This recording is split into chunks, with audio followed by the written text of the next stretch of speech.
ইংল্যান্ডের বাসের ভেতরটা কেমন হয় আজকের ভিডিওতে সেটা দেখাবো। বাইরে থেকে বাসগুলোকে দেখে মনে হবে যেন লাল রঙের দোতলা বাড়ি রাস্তায় ছুটে চলেছে। প্রথমে ঢুকতেই সামনে পাবেন ড্রাইভারের কেবিন, পুরো কাঁচে ঢাকা, যাত্রী আর ড্রাইভারের মধ্যে নিরাপত্তার জন্য। কার্ড ট্যাপ করে ঢুকে পড়বেন নিচতলায়। নিচতলায় ড্রাইভারের সিটের এক পাশ দিয়ে সিঁড়ি বেয়ে চলুন ওপরে। এখানেই আপার ডেকারের ম্যাজিক। ওপরে উঠেই সামনে বড় কাঁচের জানলা, যেন ফার্স্ট ক্লাস ভিউ। সব যেন সিনেমার দৃশ্যের মতো চোখের সামনে ভেসে যাচ্ছে।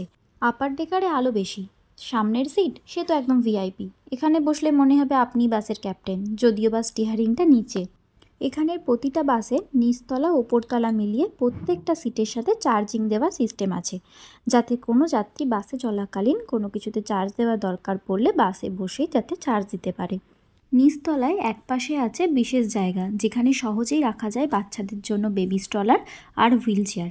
দরজাগুলো বাসের চওড়া হয় আর মেঝেগুলো হয় লো ফ্লোর, তাই ড্রাইভার চাইলে র্যাম্প নামিয়ে দেন যাতে হুইল চেয়ার ওঠানামা করতে পারে। তাই এখানকার বাসে বাচ্চাদের জন্য স্ট্রলার আর হুইল চেয়ার নিয়ে যাতায়াত করা খুবই সোজা, মানে কোনো ঝামেলাই থাকে না। প্রতিটি বাসে ডিজিটাল ডিসপ্লে আর ব্রিটিশ অ্যাকসেন্টে নেক্সট স্টপ ঘোষণা করা হয়, তাই স্টপ মিস হওয়ার সম্ভাবনা এখানে অসম্ভব। বাসের ওপরতলা আর নিচতলা মিলিয়ে প্রত্যেকটা সিটের সাথে এখানে এরকম রেড কালারের স্টপ বাটন দেওয়া থাকে। তো এই স্টপ বাটনের কাজটা আমি পরের ভিডিওতে বলবো।